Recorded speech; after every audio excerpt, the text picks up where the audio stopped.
안녕하세요, 민성원입니다. 이제 수능이 6개월도 채 안 남았는데요.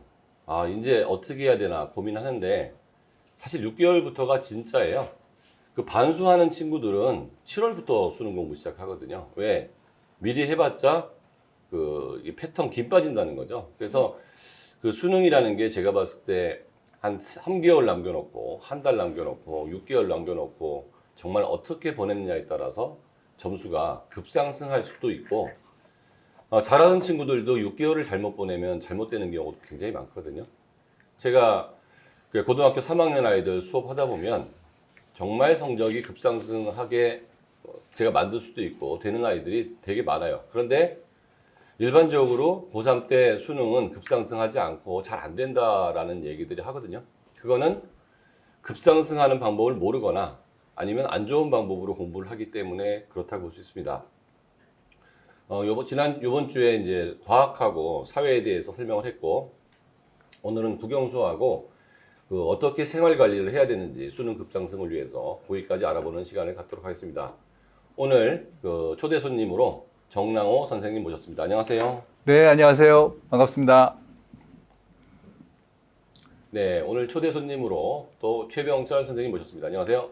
안녕하세요. 민성훈연구소 최병철 컨설턴트입니다. 수능이 175일 남았는데요. 누군가에게는 175일 밖에 안 남았을 수도 있고 누군가에게는 175일 이나 남았을 수도 있습니다. 그래서 저는 오늘 이제 175일이나 남도록 어떻게 이제 수학을 조금 꾸려 나가야 되는지 전달드리도록 하겠습니다.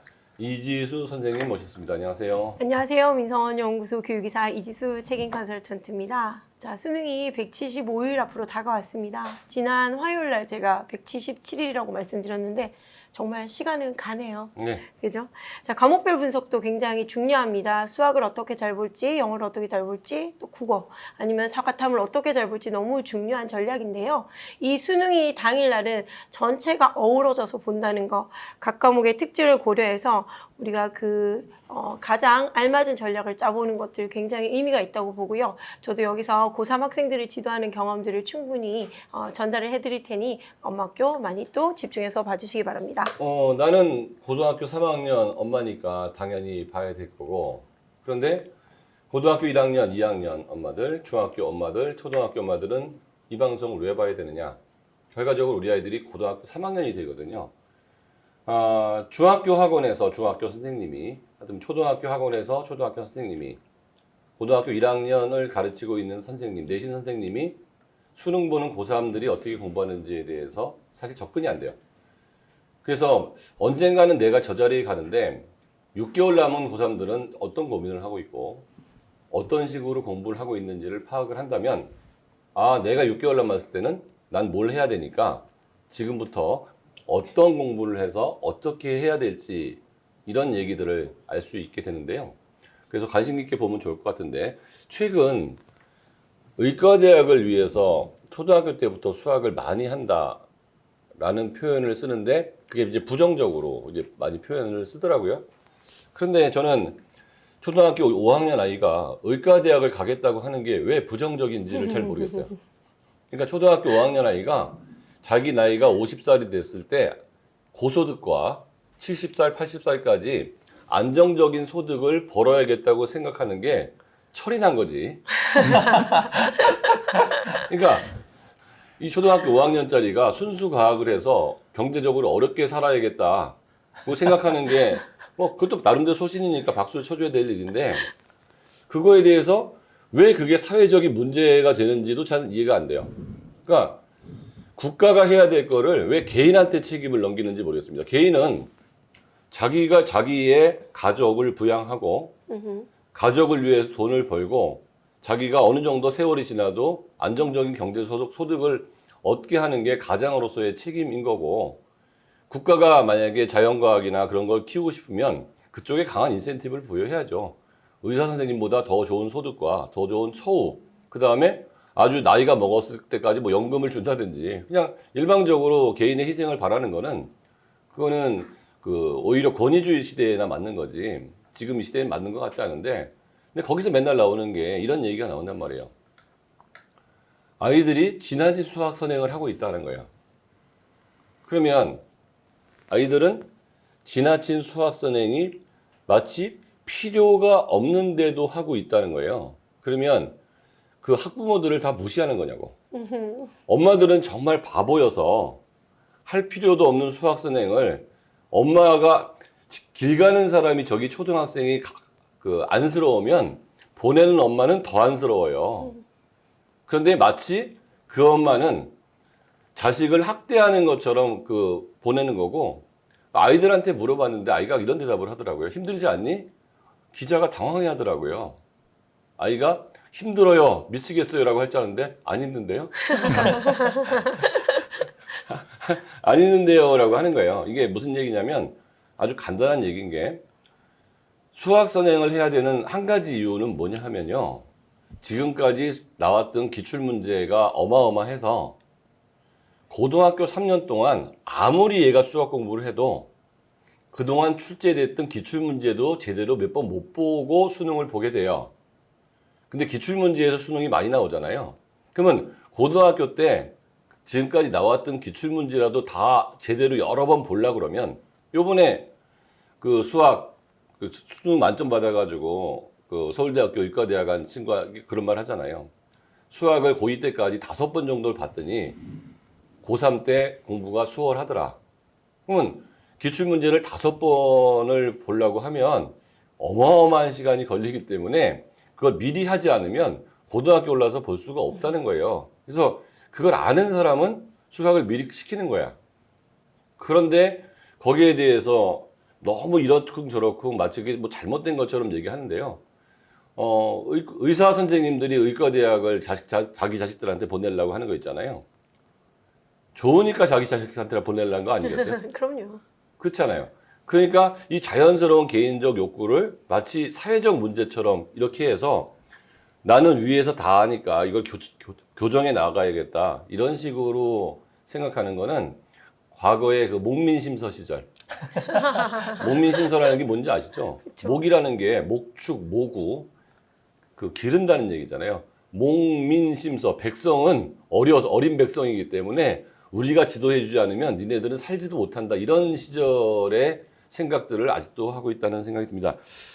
오늘 어느 과목부터 고3 수험생활 성적 급상승을 해야 될까요? 오늘 수학부터 예, 한번 수학이죠. 시작해 보겠습니다. 입시의 왕은 수학이니까. 그렇죠. 수학. 고3, 지금 고3 학생들 많이 데리고 있죠? 네. 고등학생들이 거의 이제 제 토요일 오전반에 와서 이제 파이널 턴을 돌고 있는데요. 거의 이제 재학생인데, 제가 이제 3월 모의고사, 5월 모의고사 이제 두 번의 모의고사 있었잖아요.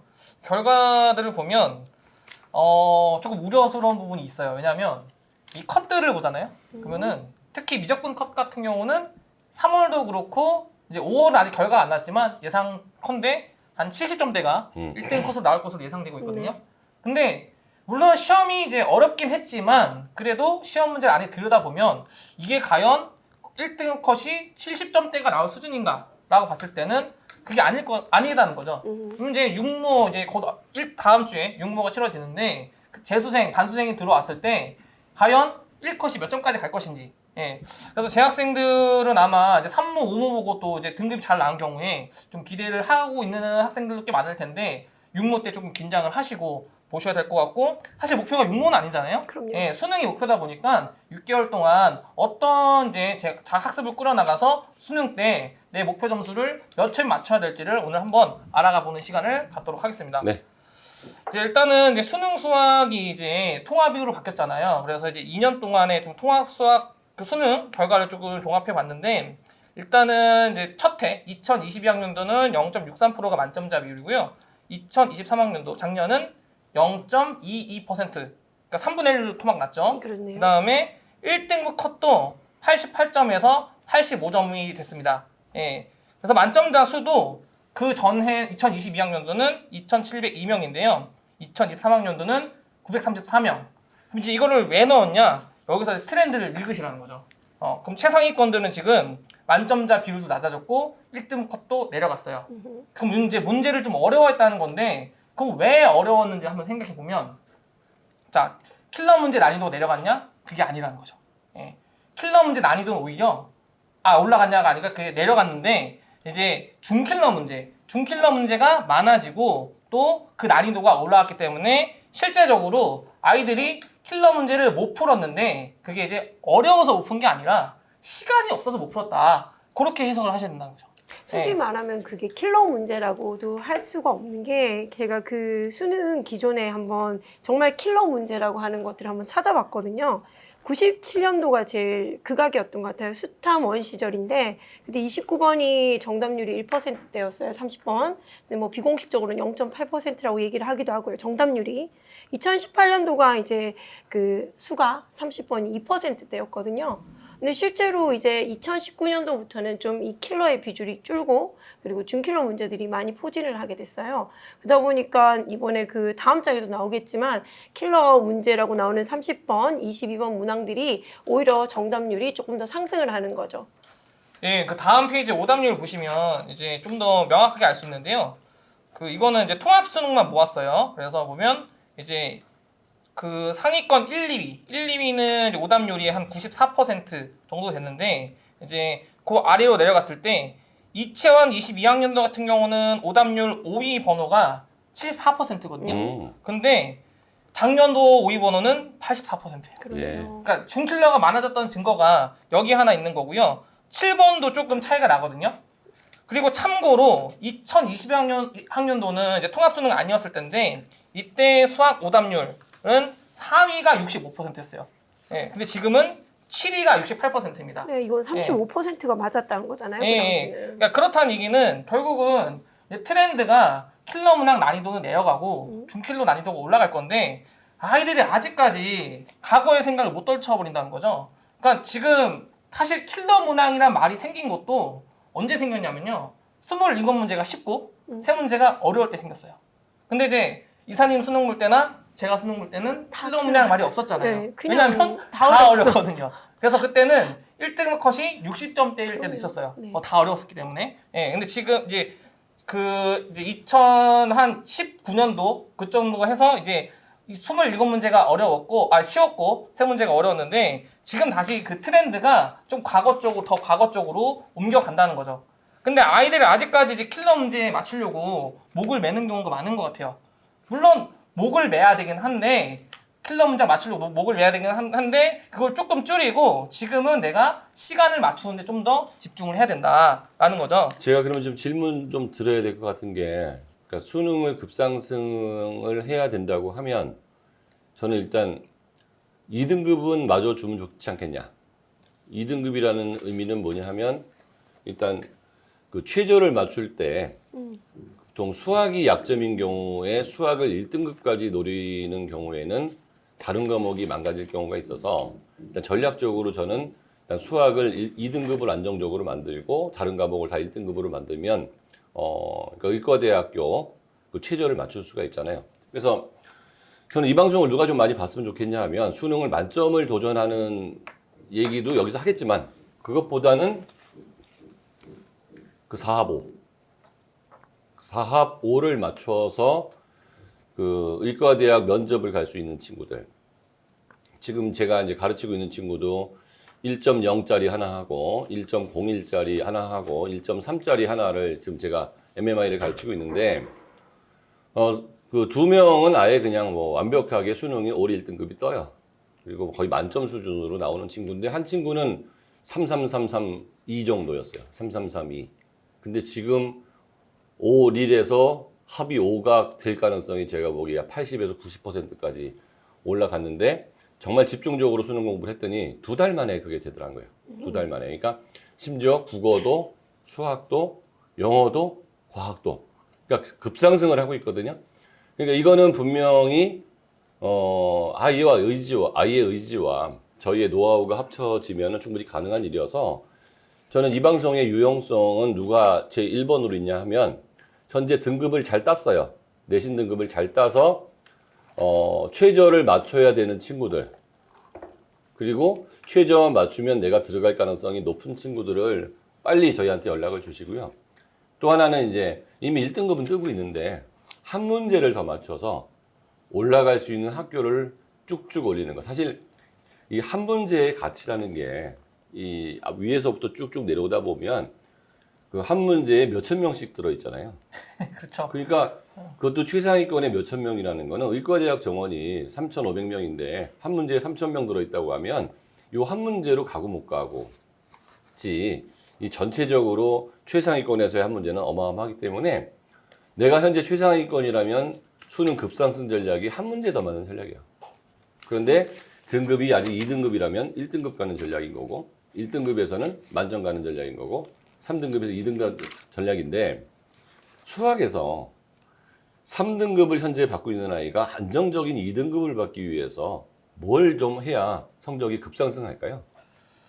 저는 일단은 그거라고 봐요. 맞춰야 될 문제 번호를 조금 명확히 찍었으면 좋겠어요. 그래서 보통 지금 여기 오답률 번호도 나오겠지만 이게 1, 2등은 보통 20이면 30번이거든요. 네. 그럼 이 문제들은 쳐다볼 필요가 없다는 거죠. 아, 그렇죠. 예, 예. 이 문제들을 맞추려고 내가 열을 올려봐야 이 문제 풀 시간도 안 나와요. 그런 애들은. 그렇기 때문에 이 문제를 쳐다볼 게 아니라 제가 이제 뒤에 이제 말씀드리겠지만 앞으로 수능의 성패는 제가 봤을 때는 11번에서 14번 그리고 20번 그 5문제가 최상위권이나 아니면은 2등급을 맞아야 되는 학생이나 아니면 1등급을 맞춰서 최저를 맞아야 되는 학생이나 그 5문제가 가릴 가능성이 크다라고 저는 예상을 합니다. 그 5문제를 잘 맞추기 위해서는 어떻게 해야 될까요? 일단은 제가 이제 수능 토요일 오전만에서 하는 게 그래서 저는 테마로 약간 알려주거든요. 그러니까 이런 거는 야 이거는 11번에 잘 나온 스타일이니까 이거 강하게 학습하자라고 하고 이번에는 뭐 이제 다음 주에는 뭐 12번 강하게 나온 학습이니까 이거는 강하게 학습하자. 그러니까 자기 스토리를 보면요. 보통 만약에 이제 그 한 챕터를 풀 때 한 100문제 정도가 있어요. 예. 그러면 이제 100문제를 그동안 애들 다 풀어야 되긴 합니다. 풀어야 되긴 하는데 그럼 저는 이제 거기서 어떻게 하느냐? 이 100문제 중에서 한 5문제 정도를 골라줘요. 그래서 야 이거는 강하게 기출 예감 있으니까 너네가 이거는 진짜 세게 공부해야 돼. 해서 풀이강 과정까지 다 보게끔 하는 게 저의 전략입니다. 그러니까 이 애들이 뭘 몰라서 그러는데 문제 많이 풀어요. 많이 풀었는데 자기 실력이 오르는지 안 오르는지를 그 체감을 못 해요. 네, 맞아요. 특히 수학을 할 때. 근데 그거를 체감하게 해주는 선생이 거의 없어요. 예를 들어서 인강 선생 같은 경우에는 학생을 보고 가르치는 게 아니고 카메라를 보고 가르치잖아요. 대형 강좌 선생도 100명, 200명을 놓고 많은 사람들한테 요약 정리를 잘 해주잖아요. 그게 첫 번째 이해를 하거나 그럴 때는 굉장히 도움이 되는데 저는 뭐 당연히 저도 입시에서 수학을 많이 공부했고 아들을 많이 가르쳤지만 저는 수학을 할 때 제일 좋은 방법은 시간 내에 빨리 푸는 거거든요. 제가 그 수능 만점자 아이의 얘기를 듣고 되게 놀랐던 게 40분의 시간이 남았다는 거예요. 자기는 보통은 아이들이 시간이 모자라는데 40분의 시간이 남았다는 얘기는 걔는 수학 문제를 안 푼 거예요. 문제를 풀어가지고는 40분이 남을 수가 없어요, 도대체. 그러니까 풀지 않고도 당연히 몇 번이어야 되는지가 너무 익숙해지는 거죠. 그러니까 저는 고1, 고2 때 배우는 수학 공부법을 고3 때까지 가져가는 바보들이 있다는 거예요. 고3 때는 수학을 잘하는 게 아니고요. 수학을 잘 맞추는 게 중요한 거죠. 그래서 수학을 잘 맞추기 위해서는 어떻게 해야 돼요? 나만의 필살기라는 게 있습니다. 그러니까 저만 해도 수학에서 딱 3가지 유형의 문제는 풀지 않고 답을 찍는 게 푸는 것보다 훨씬 정확한 게 있었어요. 그건 누구한테도 얘기하지 않았어. 그런데 일반적인 학생들은 수능을 많이 보지 않고 가르쳐 보지 않고 자기만 했기 때문에 자기만의 필살기인데 자기만의 필살기를 B라는 친구한테 얘기하면 얘는 필살기가 안 돼요. 그 말을 못 알아들어. 걔는 하도 그런 식으로 연습을 한 거거든. 근데 최병천 선생 같은 경우는 지금 수능을 벌써 10몇 년째 가르치고 있고 본인도 수능을 보면서 고3 파이널에 최적화된 선생이라고 보는 게 수학 선생님 중에서 작년 올해 계속 수학을 1등급 내지 하나 정도 틀리는 1등급 정도로 수학을 풀어주고 있는 고3 선생님이 존재하느냐를 좀 묻고 싶은 거예요. 우리 학생들이 누군가한테 가서 수학 학원을 다니고 있겠죠? 근데 고3 수학 학원은 트레이닝을 받는 거지 배우는 과정이 아니거든요. 그러니까 어떤 사람이 설명을 잘해준다고 해서 내가 문제가 풀리는 게 아니에요. 그러면 내가 직접 수능을 볼 사람하고 요령을 지금부터 6개월 동안 배워야 되는데 이 요령이라는 거는 자기 스토리 전체를 다 풀 필요가 없다는 거죠. 푸는 노력을 내가 혼자 하는데 이 선생님하고는 아까 정확히 좋아요.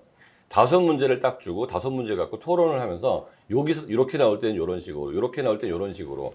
그래서 선생님이 갖고 있는 필살기를 배우는데 대부분은 그대로 내 거가 안 돼요. 그런데 몇 개는 제가 하다 보니까 자기 생각하고 똑같은 게 있는 거예요. 그러면 얘는 거기서 한 문제를 정확히 맞을 뿐만 아니라 이 한 문제의 가치는 100시간을 투자해도 아깝지가 않아요. 한 문제를 정확히 맞을 뿐만 아니라 여기서 시간을 2분을 절약할 수 있습니다. 그러니까 한 문제를 맞고 2분을 절약하면 다른 문제를 맞을 가능성이 있는데 시험을 잘 봐본 사람은 알겠지만 시험날 내가 틀려야 될 문제는 전 문항이 아니고요. 최상위권은 두세 문항이에요. 두세 문항 중에서 한 문제를 맞추는 걸로 얘는 의과대학을 못 가래가 의과대학을 가는 거고 더 큰 효과가 있는 게 뭐냐면은 기분이 굉장히 좋아져요. 그걸 맞는 순간에 그 희열이라는 거는 그 성인들이 로또 당첨됐을 때 그 엔돌핀이 튀어 올라오거든요. 그러면 내 활동이 엄청나게 활발해지는 거예요. 그래서 다른 문제를 푸는 속도가 보통의 속도보다도 월등히 좋아지는데 그래서 1교시 망치고 나면 이 뇌 활동이 정지돼 가지고 다음 시간에 영향을 굉장히 많이 준다는 거거든요. 그래서 2등급에서 1등급 올라가는 얘기는 또 조금만 더 네. 그 부분에가 네. 사실은 그 아이들이 굉장히 많이 고민을 해야 되는 부분이거든요. 3등급이 2등급 되는 부분. 그 5문제 그것보다는 좀 더 아이들이 써먹을 수 있게끔 방법을 좀 알려주세요. 3등급, 2등급. 예, 그 뒤에서 좀 말씀을 더 드리면 일단 이제 저는 그 문제를 아까 소장님 좋은 말씀 해주셨는데 그 문제를 맞춰야 되거든요.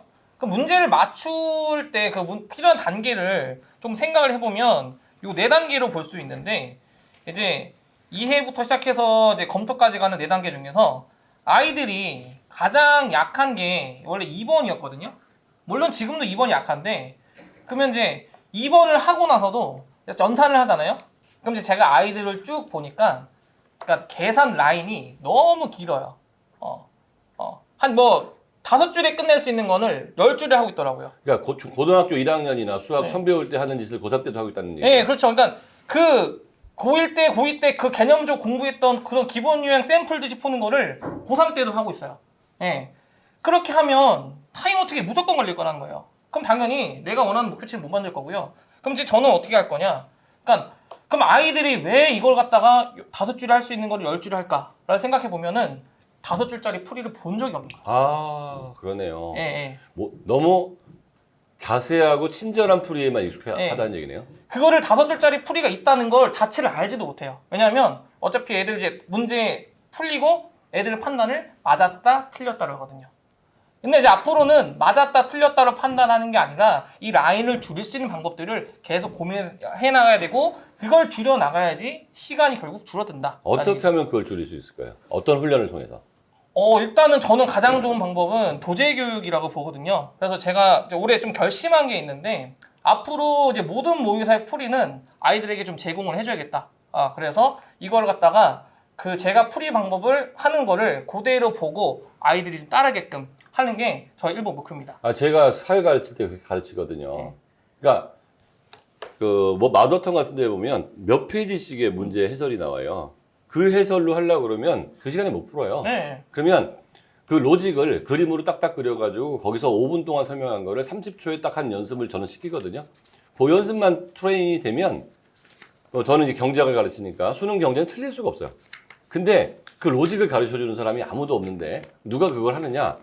본인의 의지가 너무 강한 애들은 빨리 풀어야 된다는 생각을 통해서 그 로직을 찾아내는데 여기서 선생의 역할이 뭐가 중요하냐면 내가 노력을 많이 해서 찾아낼 수 있는 아이도 있고 어떤 아이는 노력만 많이 하고 못 찾아내는 아이도 있어요.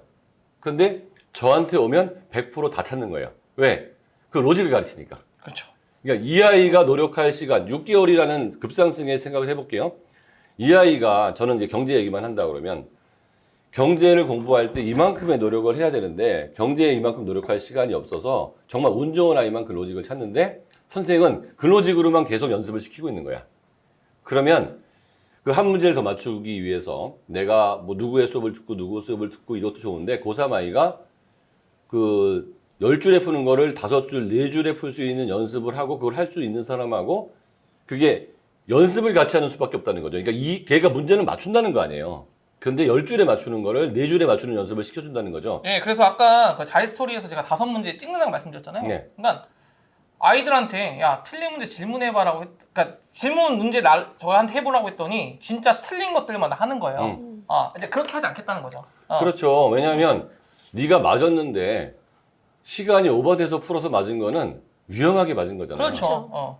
근데 아이들 그걸 모른다는 거예요. 그렇죠. 네. 왜냐하면 수능 현장에서 수능 점수를 안 받아봤으니까. 그렇죠.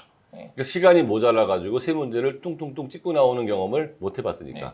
그러니까 저는 계속 수능을 이제 보잖아요. 그래서 저는 그게 이제 좋은 게, 그러니까 결국 아이들한테 다 그게 전수 노하우로 간다고 생각하고, 그러니까 저도 풀 때, 몇 번까지는 몇 분에 풀어야겠다. 몇 번까지는 몇 분에 풀어야겠다. 이게 있거든요. 네. 근데 아이들은 그게 없다는 거예요. 그러니까 그렇죠. 일단 되는 대로 풀고요. 그냥 시간 되면 끝나지 이런 마인드로 보통 수능을 풀거든요. 자, 그래서 3등급이 2등급을 갈 때 첫 번째 10줄에 풀어야 될 거를 5줄에 풀어야 될 거를 10줄을 풀기 때문에 시간이 부족해서 2등급을 못 간다. 네. 또 하나 어떤 게 있을까요? 3등급이 2등급을 가기 위해서 꼭 필요한 거.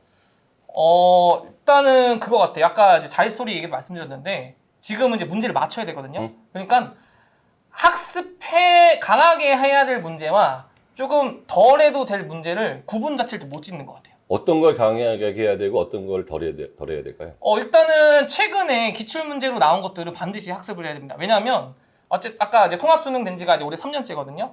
그럼 이제 그 전에 2년 동안에는 어쨌든 통합 수능 시절에 나온 거기 때문에 최근 트렌드를 많이 반영했다고 볼 수 있어요. 그러면은 턴을 돌릴 때 그럼 최근 2년 건 또 많이 돌려야 되는데 아이들이 또 이제 보통 이제 그 미디어에서 떠드는 걸로 5개년까지는 풀어야겠다 이러면서 5개년을 똑같이 돌리거든요.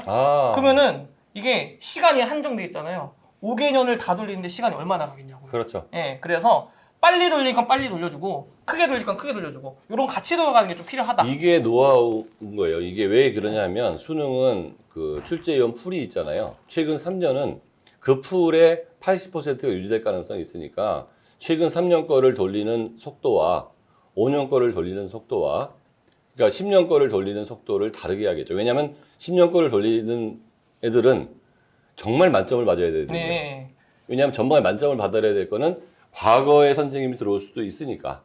그런데 내가 2등급만 맞아야 될 것 같으면 자이스토리에서도 최근 3년 거만 뺑뺑이를 여러 번 돌려서 일단 안전하게 2등급을 맞아 놓고 그 다음에 1등급으로 가는 게 맞다는 거죠. 그러니까 1등급을 도전한다고 그러면 5년 걸 돌리는 게 맞겠네요. 그렇죠. 그러니까 내가 만점을 받아야 되면은 당연히 이제 저희 효자 수업 레드 같은 2006년부터 실려 있잖아요. 그럼 그거를 이제 돌려야 되는데 내가 만점이 목표가 아니라 뭐 1등급, 이제 2등급 이런 정도면 1등급이면 한 5개년 정도 충분할 것 같고요.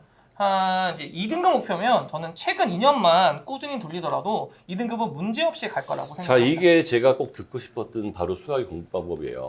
그러니까 나는 2등급만 맞으면 되는데 만점을 맞는 방법으로 공부를 하고 있는 친구들이 너무 많다는 거죠. 그러니까 만점을 맞는 방법으로 공부한다고 해서 2등급짜리가 만점이 안 되는 게 2등급 아이들은 3등급에서 2등급 올라가는 애들은 한 번 돌리는데 해놓은 게 없어서 너무 시간이 많이 걸린다는 거예요. 그러면 첫 번째 내 2등급을 받아놓고 여유가 있으면 그 다음에 조금 더 문제를 더 돌리는 거지. 그러면 그렇죠. 꼭 돌려야 될 거는 벌써 두 번째 돌리는 거고 또 만점을 받아야 된다 그러면 좀 더 많이 돌리는 거죠. 이런 식으로 한다 그러면 그 좋은 방법이 되겠네요. 예. 그래서 그리고 3등급이 2등급 올라갈 때 또 세 번째는 뭐가 있을까요? 두 가지면 될까요? 두 가지가 일단 가장 중요한 것 같고요. 예. 저는 그리고 교재들도 그러니까 아이들이 보면 이제 많이 풀어야 된다고 생각하니까 교재가 너무 다양해요. 그렇죠. 예. 그거는 절대로 안 돼요. 예. 그거는 1등급이든 만점이든 뭐든 교재는 매우 단순해야 되고 예. 제가 생각하는 교재는 기출문제를 앞에 놓고 개념수 하나면 충분해져. 이 이상도 필요 없는 게 막판에 가면 이거 돌릴 시간도 없어요. 그래서 고등학교 때 수능을 망치는 제일 좋은 방법은 교재를 바꾸는 거예요. 수능을 망치는 두 번째 방법은 내 인간 강사를 바꾸는 거예요. 익숙한 대로 가세요. 그거는. 그리고 중요한 거는 연습으로 점수가 올라가는 거지. 교재나 강사한테 올라가는 게 아니에요. 그러니까 고3 파이널에 급상승하는 경우는 이 아이한테 연습할 수 있는 정확한 길을 알려주는 사람이지 개념을 설명해 주는 거 갖고선 올라갈 틈이 없다. 네, 그래서 이제 제가 토요일 맡은 오전반은 개념 설명이 전혀 없어요. 오로지 아까 5문제 강한 게 찍고 이제 그 문제에 대한 어떤 보여주긴 해야 되니까 풀이를 좀 보여주는 식으로 가고요. 그게 또 이제 아이들이 사실 수준이 다양하게 있잖아요. 그럼 아이들마다 만점을 받아야 될 애, 1등급을 받아야 될 애, 2등급 받아야 될 애를 좀 따로 관리합니다.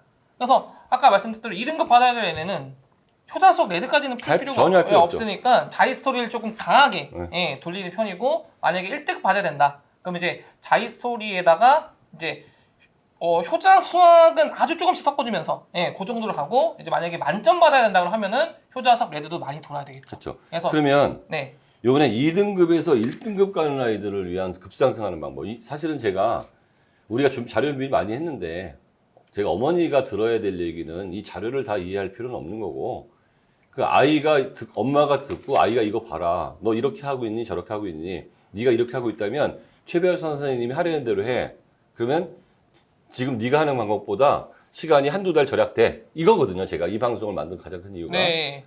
이번에 2등급이 1등급 되는 방법. 그 2등급 아까 번호 말씀드렸잖아요. 1등급도 조금 번호 선별은 필요할 것 같아요.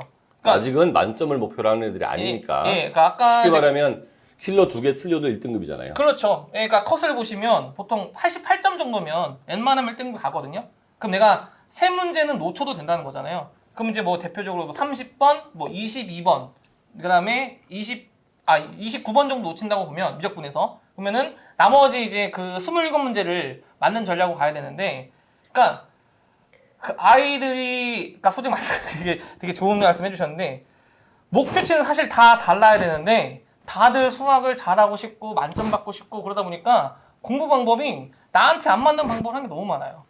그래서 1등급을 가야 되는 경우에는 아까 이제 27문제에서 선별하고요. 그 다음에 성패 마찬가지인데 11, 12, 13, 14, 20번 같은 스타일은 조금 더 역시 턴을 많이 돌릴 필요가 있습니다. 왜냐면 이 문제들 다 맞으면요, 제가 봤을 때 거의 1등급 가요. 그래서 턴을 강하게 돌려야 되는데, 턴 돌릴 때 중요한 거는 턴별로 시간 체크도 반드시 해라. 예. 그래서 제가 수능장 가서 풀어보면 11번, 12번, 13번, 14번, 20번 다 푸는데 15분 넘어가면 좀 위험해요. 그래서 만약에 1등급을 맞아야 되는 아이는 그 5문제를 풀 때 내가 몇 분에 푸는지를 체크를 좀 해주면, 예, 그리고 턴을 돌려가면 그게 시간이 분명 줄 거거든요. 그래서 그 자체로 아마 이제 다 맞아지면 1등급이 분명히 될 거다라는 거고, 책도 이제 조금 1등급은 조금 더 폭을 넓힐 필요가 있는데, 그렇다고 뭐 5권씩 넓힐 필요는 없고요. 한 2권에서 3권 정도? 이건데, 이제 자이 스토리에다가 그다음에 그 효자 수학 레드를 아주 조금씩 섞어주면서, 그 최근에 나온 기출문제 중에 이제 한만기라고 있어요. 한 권으로 완성한 기출문제라고 해가지고, 이거는 이제 1994년부터 2022년이 있는데, 이제 그것도 다 똑같은 비중 돌릴 필요가 없는 거죠. 그러니까 그거 다 돌리는 거는 저학년 때. 예, 그렇죠. 예, 그 저학년 때 하는 일이고, 지금 고3이잖아요. 고3들은 일단 아까 말씀드린 대로 최근 기출 문제를 많이 돌리고, 그 다음에 거기 책이 좋은 게 테마가 나와 있어요. 그래서 대표적으로는 아이들이 요새 등비급수가 참 약해요. 그럼 이제 등비급수 맞는 방법을 그 테마 연습을 통해서 또 맞는 걸 해주면 이제 그 점수가, 사실 수학은 한 문제만 더 맞은 게 올라가도 대학교가 확 바뀌잖아요. 대학교가 바뀌는 게 아니고 과가 바뀌어요. 네, 그래서 보통 이제 등비급수 같은 것도 이제 거기 테마가 나와 있는데, 그럼 제가 할 일은 뭐냐? 거기서 등비급수를 맞는 포인트, 그 연산을 갖는 포인트, 그거를 점검해 주는 거죠. 그렇죠. 제가 이제 그 강조하는 것 중에 하나가 수학 만점 받는 방법, 1등급 받는 방법 쭉 얘기하는데 그냥 너무 원론적인 얘기를 하는 거죠. 그거는 중학생들이 들어야 될 얘기인 거고, 고3들이 이런 식으로 공부를 해야 되는데, 솔직히 고3들이 이런 식으로 공부할 수 있는 기회가 없는 게, 아까도 제가 말씀을 드렸지만 선생님이 타임 어택 연습을 안 하고 계신단 말이에요. 선생님은 너무 친절한 설명. 그러니까 아이들은 어떤 선생님을 좋아하냐면요, 그 선생님을 수업을 듣고 나서 이해가 되는 선생님 있잖아요. 아하, 이거죠. 근데 그 아하가 되는 건데 내가 그 속도로 풀 수 있는 연습은 거의 안 하고 있는 거예요. 왜? 그 속도로 풀려고 그러면 너무 스트레스를 받거든요. 미나님 한번 읽어볼까요? 네, 미나님이 오늘은 엄청난 꿀팁들의 향연이네요. 감사한 마음으로 집중하고 있습니다. 하셨네요. 중3, 고1, 고2, 초등학교 엄마들, 고3 때 고3들이 어떤 고민을 하고 있는지 한번 지금 알아보시면 큰 도움이 될 것 같아요. 그 다음에 2등급이 1등급 올라가는 또 다른 팁 뭐 있을까요?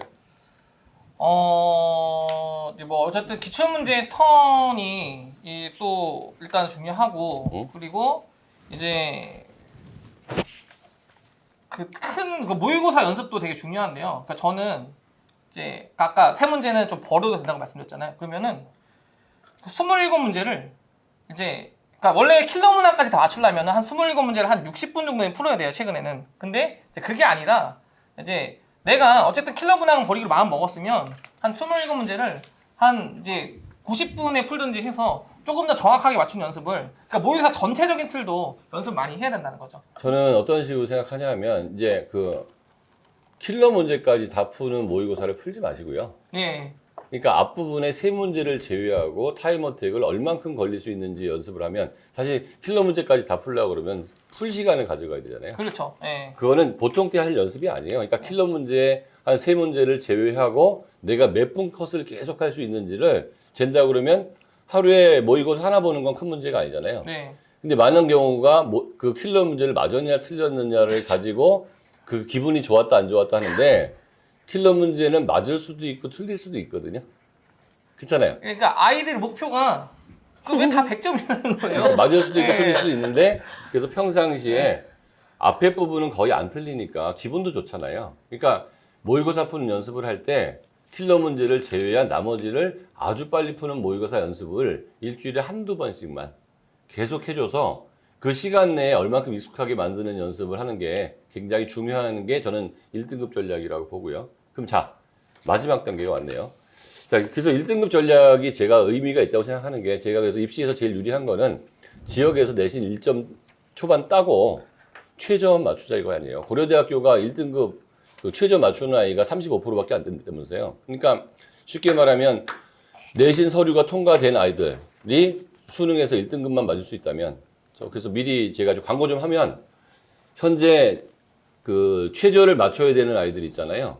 주중에는 오지 마시고요. 주말에 저희가 그 사탐, 과탐, 수학, 영어, 국어까지 이틀만 공부하고 뭐 숙제 거의 없이 여기서 연습만 하면서 급상시켜주는 프로그램을 갖고 있거든요. 특히 고3인데 내가 내신은 통과될 것 같은데 아니면 어떤 이유든 내가 등급이 빨리 올라가야 되는데 시간이 별로 없다. 그럼 줌이나 현장에 오셔서 주말만 오세요. 주중에는 이런 훈련 프로그램이 저희가 많지가 않거든요. 주말만 오셔도 충분히 가능할 거라고 보입니다. 자, 그러면 1등급에서 만점은 어떻게 해야 돼요? 예, 그러니까 아까 이제 큰 트렌드 말씀드렸는데 결국 킬러 난이도는 이제 내려갔다는 거거든요. 응? 팩트가. 그러면은 1등급 정도의 하실 아이들이라면 저는 그러니까 제가 그냥 제 경험 말씀드릴게요. 그러니까 저는 수능장 가면 보통 한 시간 걸리는 게 한 문제에서 두 문제 걸리고요. 그것 때문에 사실 좀 틀리는 게 나오는 거거든요. 그러면은 제가 30문제 봤을 때 사실 시간이 충분하다면 틀린 문제는 없어요. 근데 결국 시간이 모자라서 틀린다라는 거거든요. 그래서 100분이가 한 99, 98 나온다라는 거예요. 그러면 1등급에서 만점을 가야 되면 결국 킬러는 어차피 이제 풀 수 있는 능력이 있어요. 그러니까 풀 수 있는 능력을 자꾸 배양을 또 하는데 그게 중요한 게 아니라 시간이 결국 없어서 못 푸는 앞번에서 거니까. 풀 수 있는 시간만 확보되면 풀릴 거라는 거예요. 아까 소장님께서 얘기하신 학생도 수능이 60분에 풀렸다는 거 아니겠습니까? 예. 그러니까 킬러 문제도 이제 시간이 막 뭐 20분 걸리는 문제 그런 게 없어졌어요. 예. 그게 중요한 게 아니라 앞번호 중킬러 문제에서 시간을 확보해 놓으면은 킬러 문제도 맞아질 확률이 높기 때문에 결국 큰 틀은 만점으로 가든 1등급으로 가든 2등급으로 가든 성패를 정할 번호는 11, 14번에서 20번이다. 일단 2등급에서 1등급은 그러니까 2등급 정도면 저 5문제 중에 한 3문제에서 4문제 맞으면 거의 2등급 갈 거라고 보고요. 1등급 가는 거는 저 5문제를 다 맞기만 해도 킬러 문제를 다 틀려도 분명히 가능할 거라고 봅니다. 그리고 이제 그 만점 가야 되는 애들은 저 11번에서 14번, 20번을 맞는 정도가 아닌 아까 15분 말씀드렸는데 이제 15분이 아니죠. 한 10분 정도의 맞는 훈련을 해서 킬러 문제 푸는 시간을 확보하는 게 더 중요하다라는 말씀을 드립니다. 그래서 혼자 공부해가지고 고3 때 급상승이 안 되는 이유가 선생님이 요이 땅 요걸 쳐주었을 때 연습이 되지 내가 문제를 많이 푼다고 해서 이 연습이 되는 게 아니에요. 그러니까 문제를 많이 푸는 건 누구나 하고 있어요. 고3이 누가 놀겠습니까? 누구나 열심히 하지. 그런데 성적이 안 올라가? 그 친구들은 실전 연습을 못 하는 거죠. 실전 연습은 선생님만 할 수 있는 건데 학생들이 자기가 할 수 있다고 생각을 해요. 그러니까 문제를 많이 푸는데도 성적이 안 올라가는 이유는 다른 아이도 많이 풀고 있다. 저는 만점을 받기 위해서 이렇게 전략을 잡거든요.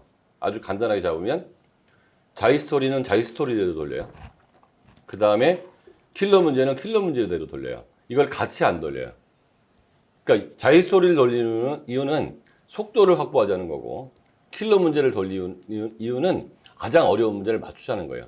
그럼 세 번째 트랙은 아까 킬러 문제는 그 모의고사 풀 때 풀 필요가 없다는 거예요. 킬러 문제는 시간 내에 푸는 연습을 할 필요가 없다는 거예요. 킬러 문제는 시간 내에는 무슨 연습만 하면 된다? 킬러 문제를 빼는 연습만 해야 되는데 실제로 킬러 문제까지 다 연습을 하잖아요. 그러니까 비효율적인 방법으로 연습을 한다고 보고요. 수학 만점 받는 방법을 위해서 하나만 더 얘기할 게 있을까요? 그 하나만 더 이제 추가를 하자면 이제 조금 더 노력하는 부분인데 사실 이제 신유형 문제에서 좀 당황할 수가 있거든요. 그래서 이제 그런 문제에 좀 당황하지 않도록 그 N제 하나 정도만 좀 추가해서 저는 이제 아까 선생님께 너무 좋은 말씀 해주셨는데 사실 계속 1등급 뭐 만점 찍다가 가끔 가다가 내려오는 애가 있어요. 그러면은 저는 그 내려오는 일을 알고 있어요. 왜냐하면 턴을 같이 이게 따로 돌아야 되는데 네, 같이 돌아서. 예, 같이 돌아서 예. 그게 같이 돌게 되기 시작하면 수원수도 미적분이 킬러하고 일반 문제 같이 돌기 시작하면 망각이 생겨요. 예. 그래서 중킬러는 뭐 일반 문제는 이렇게 돌고 킬러는 이렇게 돌아야 여기서 미적분을 할 때 여기는 수원하고 수투할 때 수원하고 이렇게 도는 거야. 그러니까 첫 번째 5턴을 돌 때는 수원수투 미적분이 도는 건데 파이널 턴에서는 이렇게 돌잖아요. 그 다음에 뭐가 또 돌고 있죠? 전범위인 모의고사 보는 거죠. 기출 모의고사. 그러니까 전범위 모의고사 빨리 도는 턴, 천천히 도는 턴이 계속 같이 돌아야 되는데 이게 같이 돌아버리면 이거는 고1, 고2 때 익숙하게 만들 때는 이 방법이 맞는 방법이지만 고3 때 맞는 방법은 아닌 것 같아요. 예, 그래서 결국은 이제 NJ 같은 경우는 사실은 뭐 계속 돌릴 문제는 아니기 때문에 또 너무 미리 돌리면은 망각이 일어나니까 이제 자이스토리 돌리면서 효자성 레드 좀 돌리다가 한 방학 때쯤에 시간이 많으니까 거기서 한 추가적으로 조금씩 넣어주면은 신유형에도 분명히 대비가 될 거라고 봅니다. 자, 오늘 뭐 얘기가 너무 길어져가지고 이거 몇 번 더 해야 될 것 같아요. 그러니까 지금은 사실 저희가 고1, 고2가 수능을 급상승하는 방법, 중학생이 급상승하는 방법도 얘기했는데 오늘 제가 방송 때 야, 고3만 집중하자. 전체적으로 이 범위를 넓히지 말고 고3만 집중하자고 했는데 그 다음 주에 그 심층 분석 시간에는 그 강성호 선생님하고 사탕과탕 한번 또 심층 분석한다고 그랬잖아요. 네. 그 다음 주에 똑똑 상담실에서 다음 주에 또 이혜용 선생님 오시니까 똑똑 상담실에서 우리 이 수능 성적 급상승하는 방법 고3 거 다 끝나고 나면 준비한 자료들 다 버리지 마시고 오늘 안 한 얘기들 뭐 고2, 고1, 중3, 초등학교 때 아이들 어떻게 공부해야 되는지까지 수능에 집중해서 얘기하도록 하겠고요.